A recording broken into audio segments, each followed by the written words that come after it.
नमस्कार, आप देख रहे हैं इंडिया वॉइस और मैं हूं आपके साथ श्रुति अंगद। देवभूमि समाचार में आप सभी का स्वागत है। देवभूमि समाचार की करते हैं शुरुआत। आपको ले चलते हैं सबसे पहले हरिद्वार, जहां सीएम धामी लाइव आ रहे हैं। क्या कुछ कह रहे हैं, सुनिए। जिससे कट्टरपंथियों की और उस समय जिनकी देश के अंदर हुकूमत थी, अंग्रेजों की नींव हिलाने का काम स्वामी श्रद्धानंद जी ने किया था। उनके विचारों से प्रभावित होकर हजारों की संख्या में दूसरे धर्म के लोगों ने पुनः सनातन को अपनाया था और जिससे चिढ़कर आज ही के दिन एक कट्टरपंथी ने उनकी निर्मम हत्या कर दी थी। उन्हीं स्वामी श्रद्धानंद जी महाराज ने वर्ष 2001 में हरिद्वार की इस पवित्र धरती पर, जैसा कि अभी प्रोफेसर सत्यपाल जी यहां से बोल रहे थे, सचमुच ऐसा लग रहा था कि वो कुछ समय तक और बोलते रहे और हम सब सुनते रहे। और उन्होंने बहुत कम शब्दों में बहुत विस्तार से सारी बातें गागर में सागर भरने का काम किया।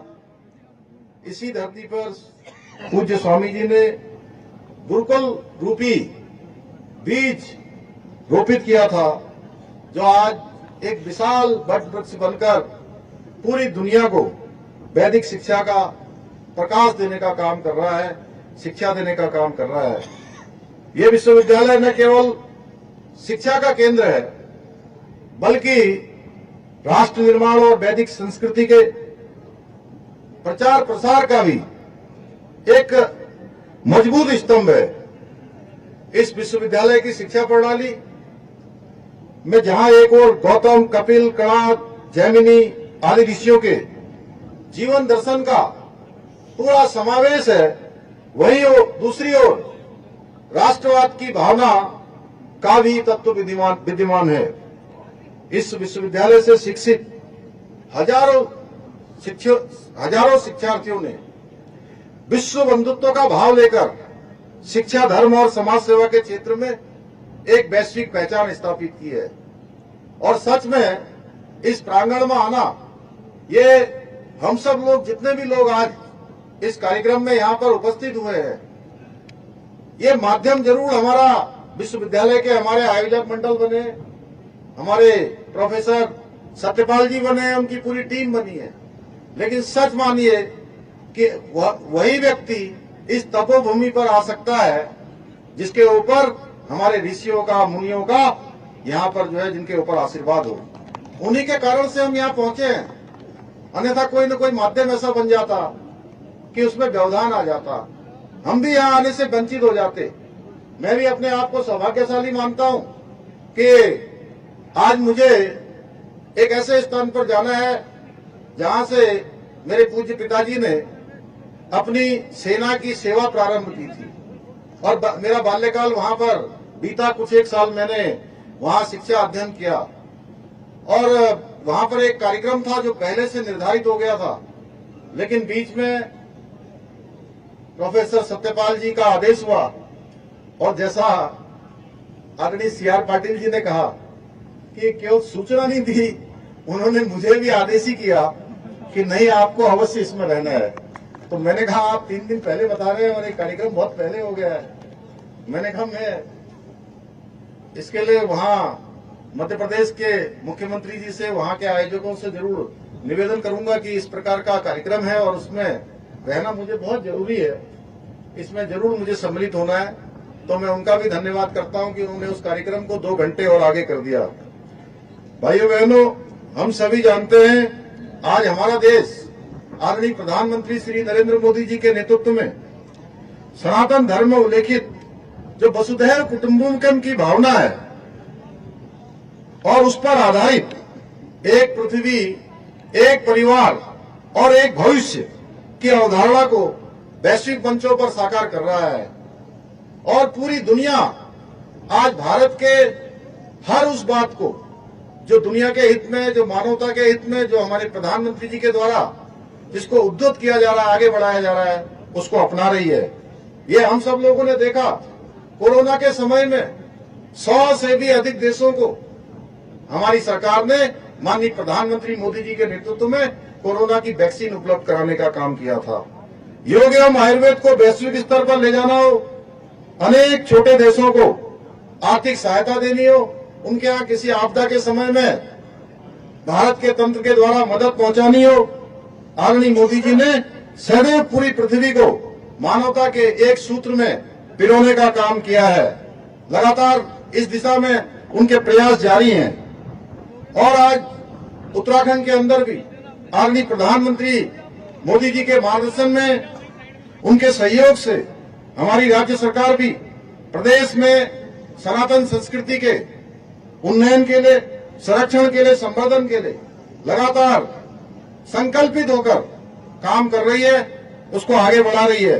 उसके लिए चाहे आज हमारे चारों धाम हो, केदारनाथ धाम, बद्रीनाथ धाम का मास्टर प्लान हो, पुनर्निर्माण हो, नवनिर्माण हो, या मानसखंड मंदिर माला मिशन हो, इसके अंतर्गत हमारे सभी पौराणिक मंदिर, देव स्थान, उन सभी का नवनिर्माण किया जा रहा है, उन सभी का पुनर्निर्माण किया जा रहा है, कायाकल्प किया जा रहा है और प्रत्येक स्तर पर जो हमारी धरोहर है।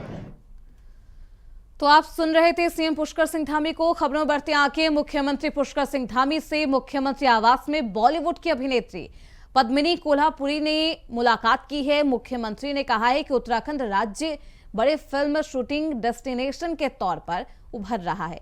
देश भर से फिल्म निर्माता उत्तराखंड के प्राकृतिक सौंदर्य को देखकर राज्य में फिल्म शूटिंग के लिए आ रहे हैं।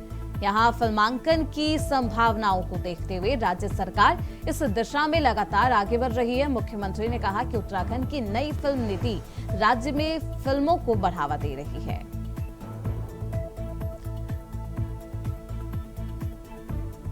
तो देहरादून में माली फिल्म की स्क्रीनिंग हुई है और ऐसे में पद्मिनी कोल्हापुरी ने सीएम धामी से मुलाकात की।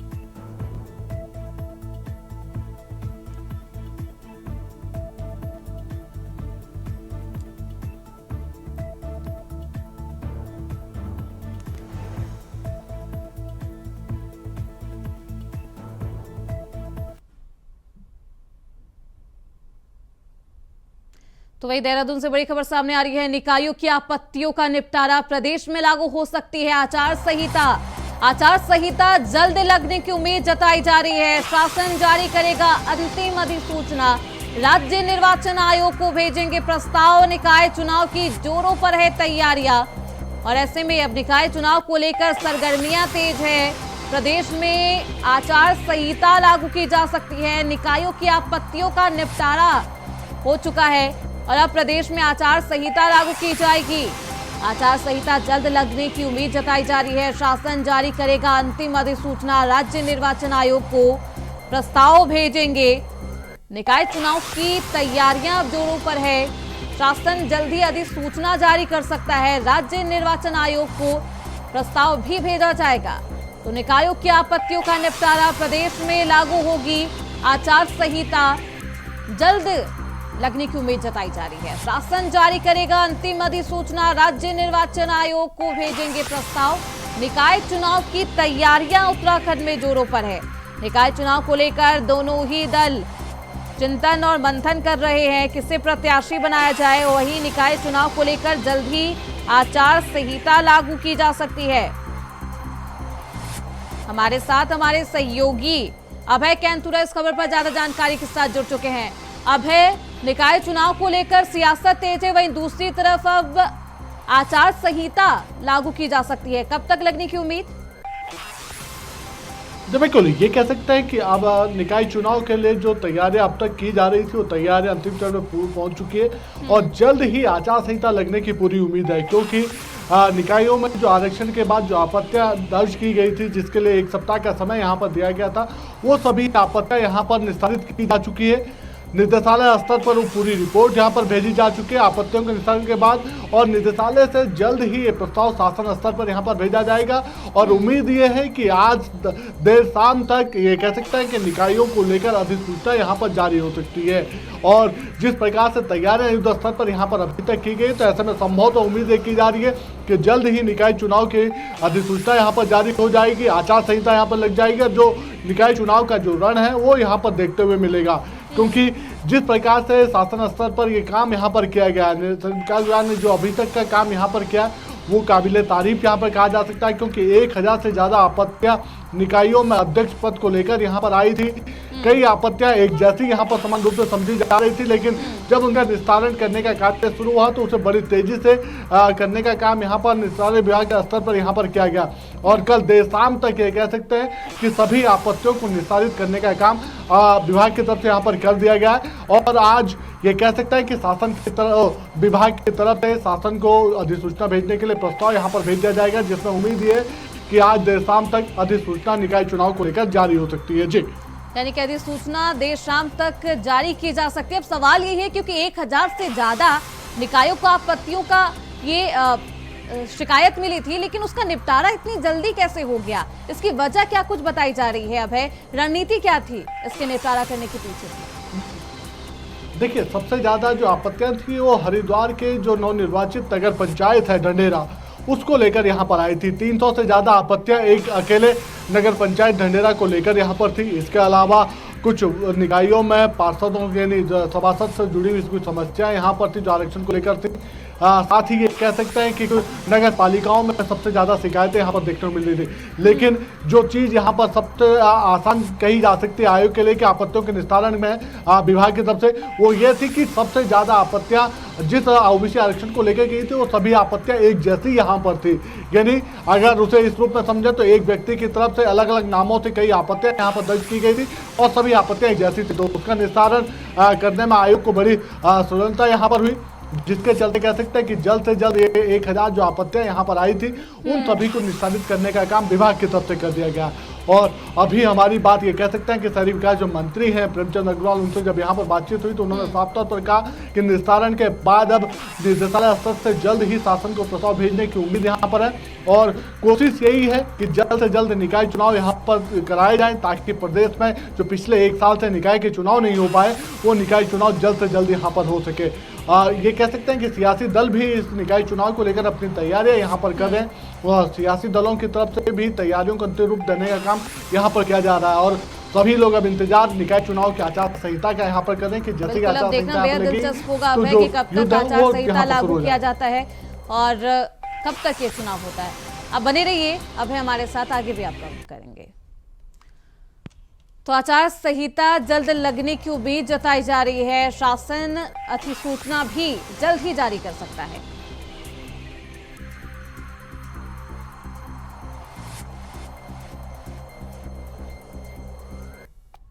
रुकेंगे छोटे से ब्रेक के लिए, फौरन लौटेंगे। खबरों की करते हैं शुरुआत। बदला मौसम का मिजाज, ज्यादातर जगहों पर छाए बादल, तापमान में भारी गिरावट, सफेद चादर से ढकी वादियां, मैदानों में शीतलहर का कहर, शीतलहर ने बढ़ाई है ठिठुरन। मौसम विभाग ने अब अलर्ट जारी कर दिया है, बढ़ेगी ठंड, बढ़ते सावधानी।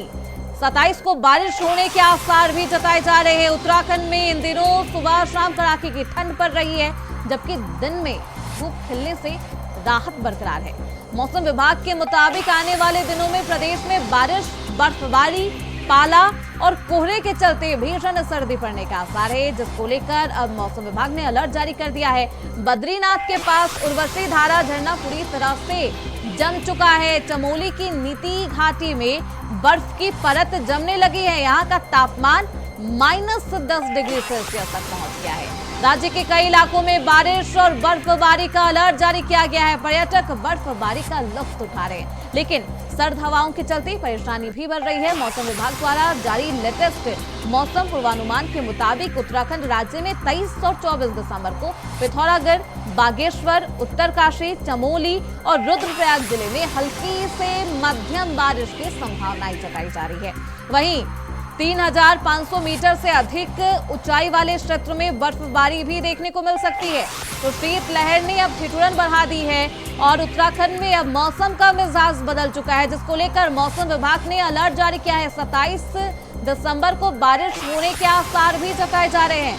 तो बदल गया है मौसम का मिजाज, ज्यादातर जगहों पर छाए रहेंगे बादल, तापमान में भारी गिरावट और सफेद चादर से वादियां ढकी हुई है।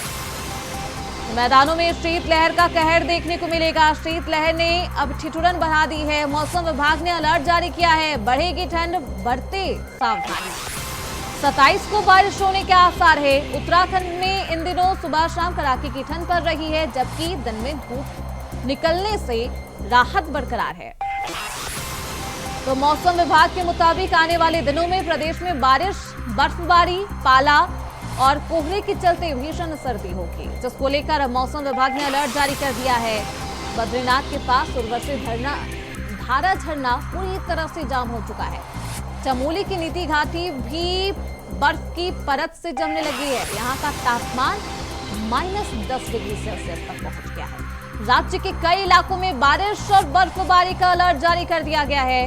तो पर्यटक बर्फबारी का एक तरफ लुत्फ उठा रहे हैं, लेकिन सर्द हवाओं के चलते परेशानी भी बढ़ रही है, जिसको लेकर मौसम विभाग ने अब अलर्ट जारी किया है। तो मौसम फोरकास्ट के मुताबिक उत्तराखंड राज्य में 23 और 24 दिसंबर को तमाम जिलों में हाई अलर्ट जारी किया है। मौसम विभाग ने अलर्ट जारी किया। हमारे साथ हमारे सहयोगी अभय लगातार बने हुए हैं।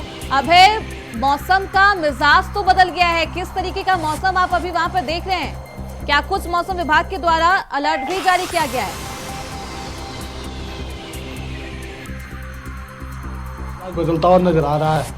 पहले कुछ दिन तक जो तापमान में गिरावट नजर आ रही थी, अब वो कह सकते हैं कि उसके साथ साथ अब जो घने कोहरा है वो भी यहाँ पे छाना शुरू हो चुका है। आसमान में बादल छाए हुए हैं। सबसे बड़ी बात है कि इस बादल छाए रहने के चलते उत्तराखंड में जो तापमान है वो लगातार यहाँ पर गिरता नजर आ रहा है। पहाड़ हो या मैदान हो, दोनों जगह जो ठिठुरन है वो आपको यहाँ पर बढ़ती नजर आएंगे। और आप मेरे पीछे देख सकते हैं कि देहरादून में इस समय जो मौसम है वो बड़ा सर्द मौसम यहाँ पर हो चुका है। धूप का कोई निशान नहीं है। आसमान में बादल छाए हुए, लगातार हल्की हवाएं यहाँ पर चल रही है और हल्की जो मध्यम गति की जो बारिश होती है, हल्की जो बारिश होती है वो यहाँ पर शुरू हो चुका है। और लगातार लोगों की जो परेशानी है वो बदलता मौसम यहाँ पर बढ़ाता हुआ नजर आ रहा है। सबसे ज़्यादा ये कह सकते हैं कि इस बदलते हुए मौसम के जो नुकसान में जो सबसे ज़्यादा खतरे की जद में यहाँ पर आ रहे हैं वो जो बच्चे, छोटे छोटे जो बच्चे हैं या जो बुजुर्ग हैं, उन लोगों के लिए सबसे ज़्यादा मुसीबत ये मौसम यहाँ पर बनता हुआ नजर आ रहा है। क्योंकि विभाग की तरफ से, चाहे स्वास्थ्य विभाग हो या तरफ हो, लगातार ये एडवाइजरी जारी की जा रही है कि लोग सावधानियां बरतें। खासतौर पर इस मौसम में जब बारिश अभी तक पूरी तरह से नहीं हो पाई है, तो ऐसे में ये ठंडा जो मौसम है ये उनके स्वास्थ्य पर प्रतिकूल प्रभाव यहाँ पर आ सकता है और उसके लिए लोगों को ज़्यादा सावधान रहने की आवश्यकता है। लगातार मौसम बदल रहा है और मौसम विभाग ने आने वाले कुछ घंटों में ये कह सकते हैं कि चाहे 24 से 48 घंटों की अगर हम बात करते हैं तो प्रदेश के ज़्यादातर हिस्सों में हल्की बारिश यहाँ पर होने की संभावना है। जो ऊंचाई वाले जो स्थान है वहाँ पर हल्की बर्फबारी की आशंका यहाँ पर मौसम विभाग की तरफ से जताई गई है। और इस के चलते ये बदला हुआ जो मौसम है ये तापमान को और गिराने का काम यहाँ पर करेगा, इसलिए लोगों को ज्यादा सावधान रहने की आवश्यकता यहाँ पर है। जी बिल्कुल, मौसम का मिजाज बदल गया है। 10 डिग्री -10 डिग्री सेल्सियस इस तरीके का तापमान में गिरावट है। ऐसे में प्रशासन की तरफ से क्या कुछ व्यवस्थाएं की गई है बढ़ते ठंड को देखते हुए? अब है देखिए, सबसे बड़ी बात यह है कि जिला प्रशासनों को पहले ही मुख्यमंत्री की तरफ से निर्देशित यहाँ पर किया जा चुका था कि जब उत्तराखंड में मौसम का मिजाज बदल रहा तो ऐसे में प्रशासन को और ज़्यादा सावधानी बरतने की आवश्यकता है। अलाव की व्यवस्था पहले से ही जो शहरी जो क्षेत्र है वहाँ पर अलाव की व्यवस्था करने के लिए यहाँ पर कहा गया है। यानी जो चौक चौराहे हैं जहाँ पर लोगों के जुटने की संभावना रहती है वहाँ पर अलाव पहले से ही पूर्व निर्धारित समय पर यहाँ पर भेजने के लिए कह दिया गया था। जो रैन बसेरे या शेल्टर होम है वहाँ का भी औचक निरीक्षण करने के लिए अधिकारियों को पहले निर्देशित किया जा चुका था, ताकि वहाँ पर भी व्यवस्थाएं चाक चौबंद वहाँ पर रह सके। जो प्रबंध वहाँ पर किए जाना है वो पूरी तरीके से वहाँ पर हो सके। और साथ ही ऐसे क्षेत्र जहाँ पर बर्फ गिरने के बाद आवागमन की सुविधा नहीं हो पाती है या जो संपर्क मार्ग है वो बंद हो जाते हैं, वहाँ पर पहले से ही राशन और ऐसी जो मेडिकल की जो सुविधाएं वो वहाँ पर उपलब्ध कराने के लिए कहा गया है। साथ ही जो अलर्ट की जो टीमें, चाहे SDRF हो या पुलिस प्रशासन टीम हो, उन सभी को अलर्ट मोड पर रहने के लिए कहा गया, ताकि किसी भी यानी कि आपदा की बढ़ते स्थिति ठंड में, को देखते हुए वो अभय अनुसूचित प्रशासन भी हाई अलर्ट पर है। हमारे साथ हमारी सहयोगी अंजना गोयल कोटद्वार से जुड़ चुकी है। अंजना, वहां पर मौसम कैसा है? क्या बारिश हो रही है? ठंड कैसी पड़ रही है? साथ ही साथ प्रशासन की तरफ से क्या कुछ तैयारी है गिरते हुए तापमान को देखते हुए? आपको बता दें, जिस तरह से आज बहुत सुबह से ही ठंडा मौसम है और पिछले कई दिनों से जो यहाँ पर धूप की वजह से, जिसकी वजह से मौसम में ऐसी कोई गर्माहट घटक नहीं थी, लेकिन इस तरह से आज हम देख रहे हैं कि मौसम काफी ठंडा है। वहीं प्रशासन की अगर हम बात करते हैं तो नगर निगम ने ठंड से बचने के लिए पहले ही सारी तैयारियां कर दी थी। वहाँ पर रैन बसेरे की पूरी तरह से व्यवस्था की गई है। खासतौर से महिलाओं और पुरुष दोनों के रहने के लिए अलग अलग व्यवस्था की गई है। साथ ही वहाँ पर हीटर की भी व्यवस्था की गई है और एक चौकीदार भी रखा गया है, जिससे किसी को किसी तरह की कोई परेशानी का सामना न करना पड़े। यानी कि प्रशासन की तरफ से भी तमाम व्यवस्थाएं की गई है। रैन बसेरों से लेकर अलाव जलाने की भी व्यवस्थाएं की गई है। अभय, मौसम विभाग ने कई जिलों में अलर्ट जारी किया है। कौन कौन से वो जिले हैं और क्या कुछ सावधानी बरतने को लेकर मौसम विभाग के द्वारा कहा जा रहा है? देखिए, सबसे बड़ी बात है कि अगले 24 से 48 घंटे खासतौर पर लोगों को सावधान रहने के लिए यहाँ पर कहा गया है। पहाड़ी जो क्षेत्र हैं, पहाड़ी जो जनपद हैं, वहाँ पर लोगों को खासी सावधानी बरतने के लिए यहाँ पर कहा जा रहा है, क्योंकि 250 मीटर से कह सकते हैं 2500 मीटर से ऊंचाई के जो अधिक स्थान है वहाँ पर बर्फबारी गिरने की संभावना है, यानी बर्फबारी वहाँ पर हो सकती है।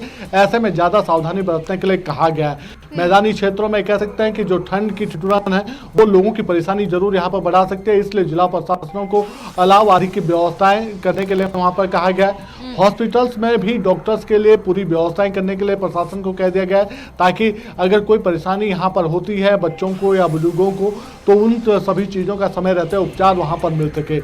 इसके अलावा आने वाले कह सकते हैं कि 4 से 5 दिन के लिए मौसम विभाग ने ये अलर्ट अपना जारी करा है, जिसमें कह सकते हैं कि बारिश और बर्फबारी की संभावना तो जताई गई, साथ ही पाला गिरने की संभावना भी हाई अलर्ट पर है और मौसम का आनंद लेते हुए पर्यटक भी नजर आ रहे। बहुत शुक्रिया अभय और अंजना आपका इन तमाम जानकारियों के लिए। आप निगाह बनाए रखिए।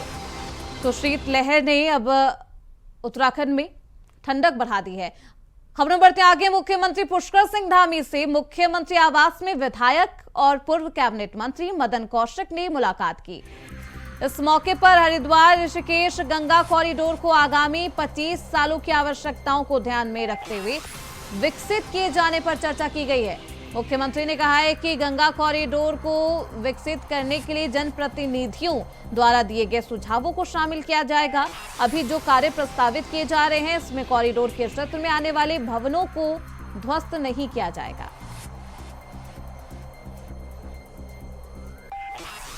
सीएम पुष्कर सिंह धामी से मदन कौशिक ने यह मुलाकात की।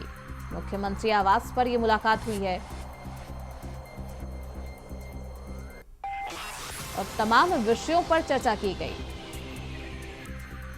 तो कैबिनेट मंत्री पूर्व कैबिनेट मंत्री मदन कौशिक से सीएम पुष्कर सिंह धामी ने मुलाकात की। इस मौके पर तमाम विकास कार्यों को लेकर बातचीत की गई है और हरिद्वार ऋषिकेश गंगा कॉरिडोर इन तमाम मुद्दों पर चर्चा की गई।